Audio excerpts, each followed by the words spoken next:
ada 4 hal yang ini menjadi concern kita, khususnya yang menjadi syarat utama kalau kita mungkin di awal mau mengajukan terkait dengan hibah di Simultapmas.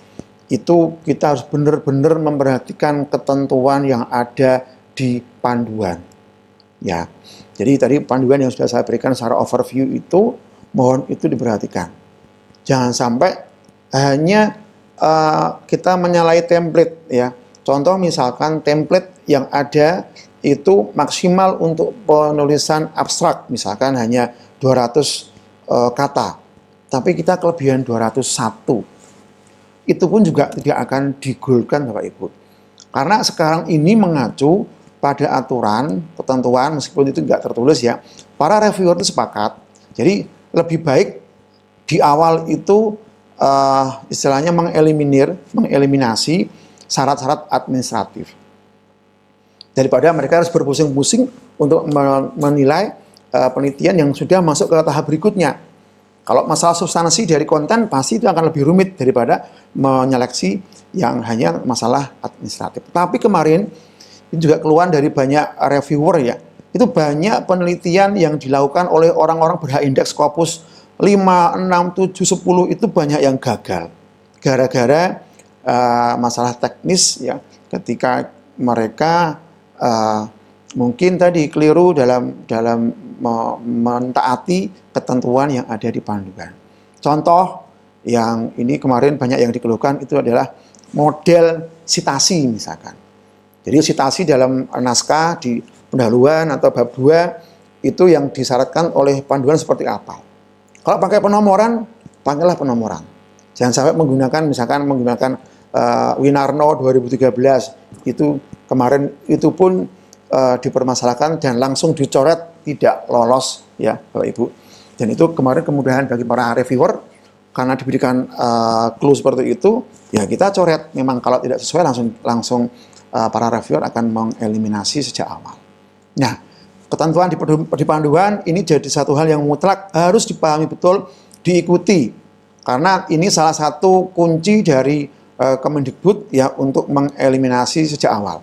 Karena yang mengajukan itu puluhan ribu ya, yang diterima hanya beberapa saja. Pasti akan ada seleksi yang dilakukan seperti itu.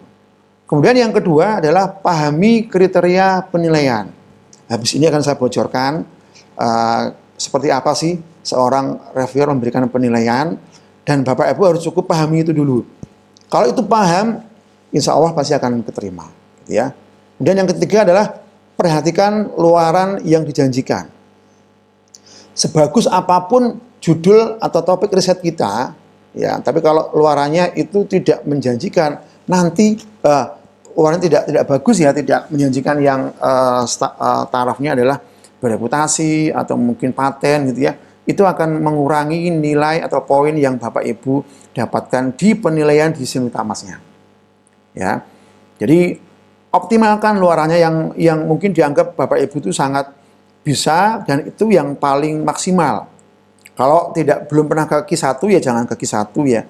Mungkin Q3 atau Q2 atau apa, tapi yang jelas sudah jelas linknya, sudah jelas penerbitnya dan seterusnya, dan itu akan mendapatkan penilaian yang nanti bisa menghasilkan nilai yang lebih maksimal. Yang keempat adalah perhatikan previous work atau roadmap kita. Jadi jangan sampai Bapak Ibu itu ikut penelitian teman-teman yang beraneka ragam jenis, topik, dan domain keilmuannya. Kalau sudah dari awal mengambil poin atau domain keilmuan ini atau di bidang ini, sebaiknya itu yang diteruskan. Jangan sampai hanya karena ikut dengan teman-temannya, tahun ini ikut ini topik A, tahun depan topik B, tahun depan topik C gitu ya. Itu tidak ada kejelasan dan itu akan jadi masalah ketika nanti di substansi dan juga rekam jejak Bapak Ibu. Nah, ini ada 4 hal yang mungkin nanti akan saya jelaskan secara detail di ini contoh penilaiannya.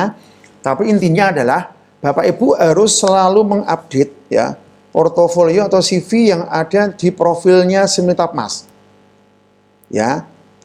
Siapa tahu H-indeknya belum tersinkronisasi, masih H-indek 2, sekarang disinkronkan dulu dengan predikti ya untuk jadi H-index yang terakhir seperti apa.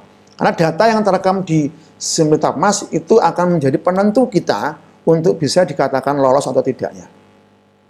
Bapak Ibu punya puluhan Scopus, tetapi di data CV atau di profilnya Simultapmas tidak update, ya sama aja percuma. Karena yang dinilai nanti akan di-download oleh reviewer itu adalah data yang ada di Simultapmasnya. Akan kita compare nanti ke sana. Ya. Dan yang kedua yang perlu kita perhatikan adalah jangan sampai kita nanti mengabaikan yang namanya pengisian yang ada di profil tadi, termasuk pendidikan, Java, H-index, dan juga rekam jejak penelitian sebelumnya, termasuk ID Sinta itu juga wajib dimiliki dan dituliskan di situ.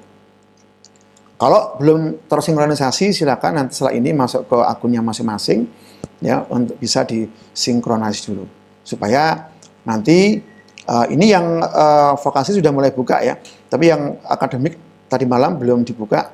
Mudah-mudahan nanti awal Januari sudah ada pembukaan untuk pengajuan hibah sehingga kita semua bisa segera submit proposalnya. Kemudian yang tidak kalah penting adalah karena tugas reviewer itu salah satunya adalah menilai penulisan dari proposal yang diajukan. Ya, selain ringkas, sistematis, memiliki kebaruan dari metode dan juga kemanfaatan, dan juga perhatikan template-nya. Kalau template-nya mengatakan maksimal 500 kata, ya digunakan itu aja. Ya, dan gunakan strateginya adalah gunakan gambar-gambar, Bapak Ibu. Karena gambar itu tidak akan dideteksi sebagai teks, sehingga tidak akan dihitung sebagai kata. Jadi kalau Bapak Ibu bisa menjelaskan dengan gambar yang lebih bagus itu dan lebih memudahkan para reviewer untuk menilai, saya kira itu akan lebih baik. Dan yang keempat adalah luaran yang dijanjikan sesuai dengan ketentuan di panduan. Janjikanlah luaran yang paling tinggi, Bapak Ibu. Yang paling tinggi itu ya, tadi kalau memang ada luaran wajibnya di panduan adalah jurnal bereputasi, tuliskan jurnal bereputasi. Kalau ada pilihan luarannya ada jurnal bereputasi dan jurnal Sinta 1-6, ambillah yang jurnal bereputasi. Jadi pemerintah memberikan anggaran juga tidak sia-sia, Bapak Ibu nanti juga harus bisa menghasilkan luaran yang maksimal, yang terbaik untuk negara, kan seperti itu. Nah, ini hal ini yang harus diperhatikan yang ada di identitas usulan, baik itu rumpun ilmu, kelompok makro riset, bidang riset, tema, topik, judul gitu ya, TKT, jangan lupa TKT kalau yang dasar 1, 2, 3, terapan 4, 5, 6, pengembangan 7, 8, 9. Terus skimnya skim apa? Kita harus paham bahwa kita masuk di binaan, madya, utama, atau mandiri. Sehingga kita bisa mengambil skema yang apa dan juga eligible yang mana kita bisa masuk ke sana. Tahun usulan dan lama penelitian. Jangan terlalu berambisi untuk saya ambil yang paling lama 3 tahun gitu ya. Tapi sesuaikan dengan porsi kita dan kemampuan kita dan target kita, apakah dengan riset yang kita sampaikan itu bisa selesai ya untuk 2 tahun ataukah 3 tahun atau bahkan hanya mungkin setahun saja. Dan biaya juga, meskipun SBK-nya dari PMK-nya dari menteri itu adalah sekian ratus juta, tapi jangan sampai nanti di biaya atau RAB yang diusulkan itu nanti Bapak Ibu tidak tepat dalam membreakdown ke dalam deskripsi di RAB. Karena reviewer sekarang juga wajib untuk menilai item yang ada di RAB. Nah, ini yang dulu mungkin terabaikan. Sekarang reviewer pun juga wajib untuk menilai RAB-nya. Sehingga total biaya penelitian juga harus kita perhatikan dan Bapak Ibu mohon untuk dioptimalkan fungsinya ya. Jadi fungsi pendanaannya seperti apa, harus sesuai dengan aturan, itu mohon diperhatikan. Jadi tidak boleh lagi misalkan honorarium untuk ketua itu sudah nggak ada lagi, tapi mungkin honorarium untuk para pembantu peneliti, nah itu yang diperbolehkan. Ya nanti kita pinter-pinternya lah mengolah, mengatur itu. Nah, Bapak Ibu ini triknya. Jadi ini adalah kunci reviewer untuk menilai.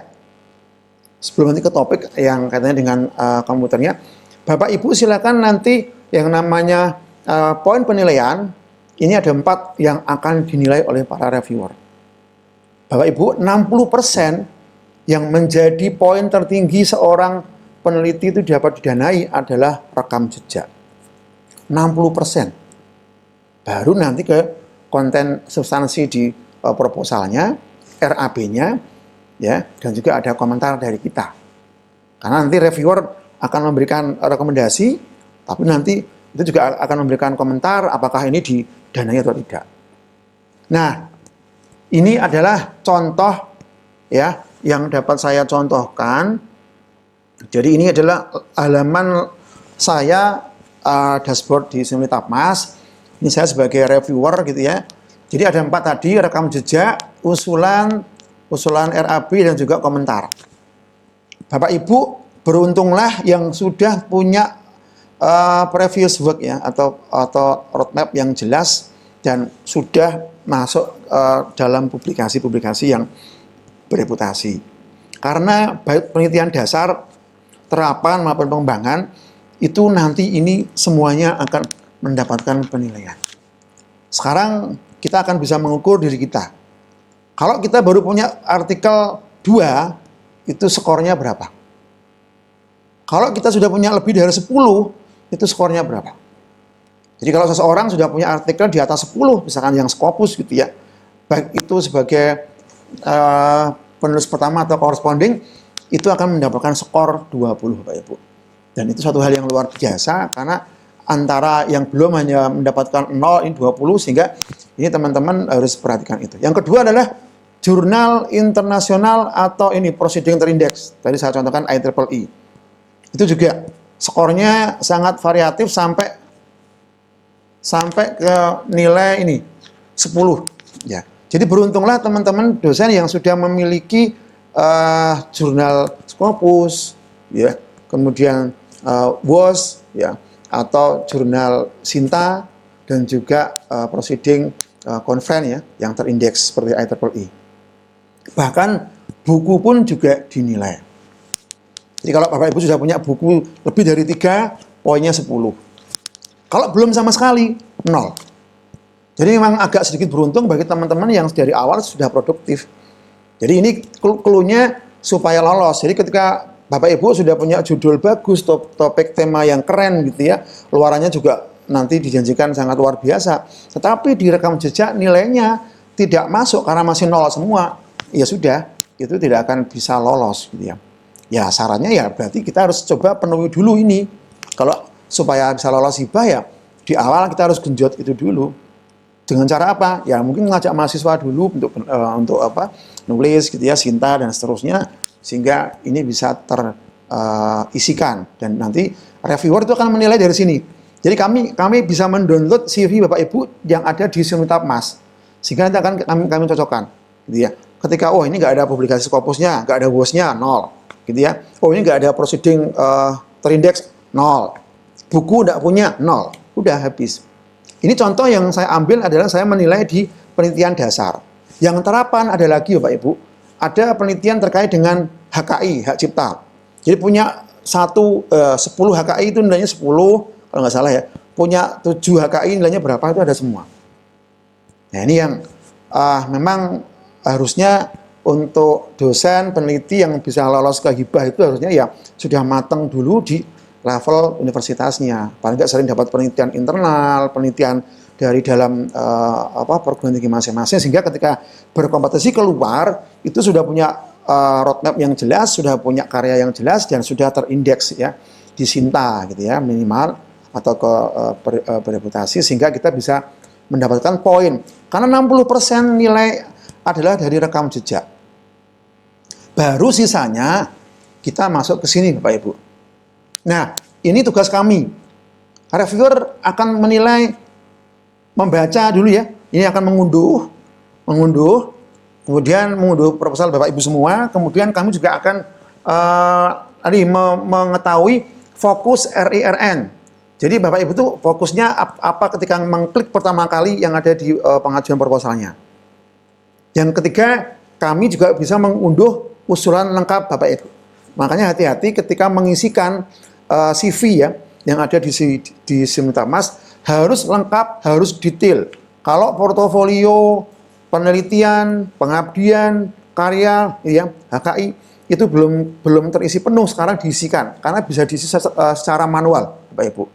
Ya, diisikan manual semua boleh, dan itu nanti akan kita jadikan untuk format membaca sebagai referensi untuk kami bisa menilai Bapak Ibu semua sebagai pengaju atau pengusul.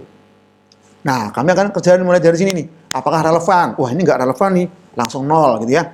Kalau relevan 3. Bagaimana tujuan ya, permasalahannya, state of the art ini seperti apa, metode, ini kami bisa berhak menilai antara 0 sampai 15. Nah, di nomor 2 ini hal yang penting Bapak Ibu, karena state of the art, metode, novelty-nya itu akan harus jelas terdeskripsi di sini.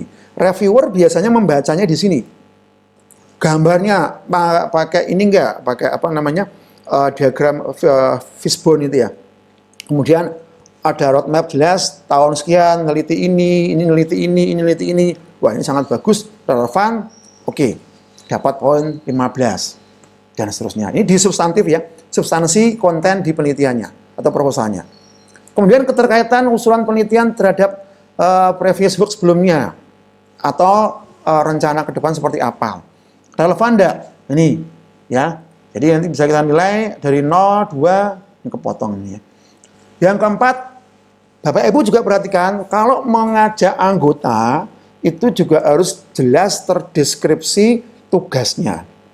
Jangan hanya anggota untuk ini, tapi Bapak Ibu juga harus membreakdown jelas ya, apakah sesuai dengan kompetensinya. Kalau mengajak tim misalkan dari orang IT, mengajak tim dari orang ekonomi atau manajemen, mungkin kan, dan itu juga harus diperhatikan juga pembagian tugasnya seperti apa. Kami memberikan nilai 1 sampai 5 ya. Kemudian luaran. Nah, inilah luaran yang dijanjikan, tolong itu yang paling bagus. Ya, jadi ini kita bisa menilai loh, yang kurang baik, cukup baik, sangat baik. Kalau Bapak Ibu menjanjikan Scopus Q1 atau Q2, kami akan memberikan 10 misalkan. Kalau Bapak Ibu menjanjikan misalkan Scopus Q4, mungkin 5. Ya. Atau katakanlah hanya Sinta 3 atau Sinta 4 atau Sinta 5, mungkin 2,5. Tapi kalau tidak menjanjikan ya pasti 0. Makanya kenapa tadi saya bilang harus menjanjikan yang tertinggi supaya mendapatkan nilai yang maksimal. Nah, luaran ini tergantung dari si pengusul menjanjikan atau memplot tahunnya ke berapa gitu ya, berapa tahun dia akan mengambil gitu ya.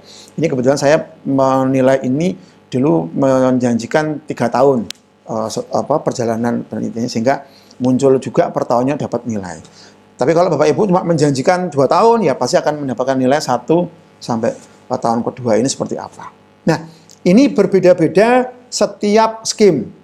Jadi antara penelitian dasar, penelitian terapan, dan pengembangan pasti akan berbeda-beda dalam item pengisian. Ini contoh yang penelitian dasar Bapak Ibu.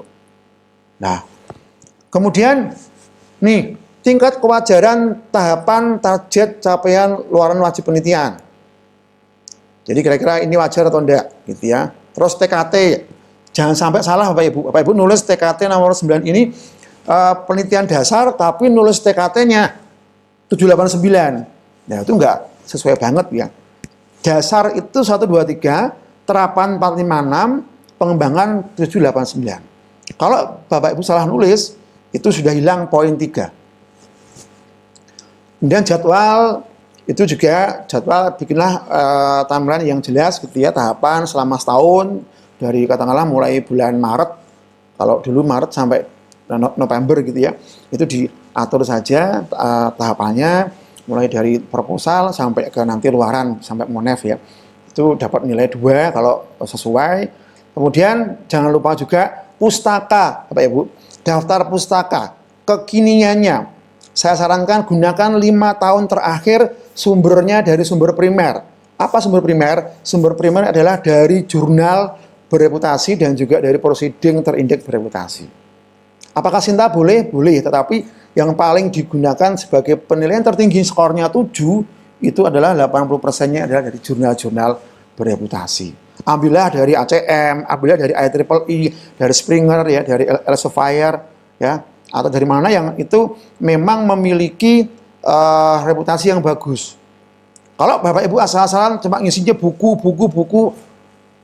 ditinggalkan saja. Buku cukup 1-2. Tapi yang diutamakan adalah tadi jurnal, ya, proceeding, terindeks dan lain sebagainya. Sinta boleh, ya. Karena eman-eman gitu. Kalau saya bilang eman-eman, orang Jawa bilang sayang ya. Bapak Ibu cuma dapat nilai 3, ada yang dapat nilai 7. Itu akan berkompetisi Bapak Ibu. Berkompetisi antar dosen di wilayah kita masing-masing dan juga secara nasional. Kemudian juga apakah ada dukungan kerjasama penelitian, tadi poinnya juga bisa diikutkan.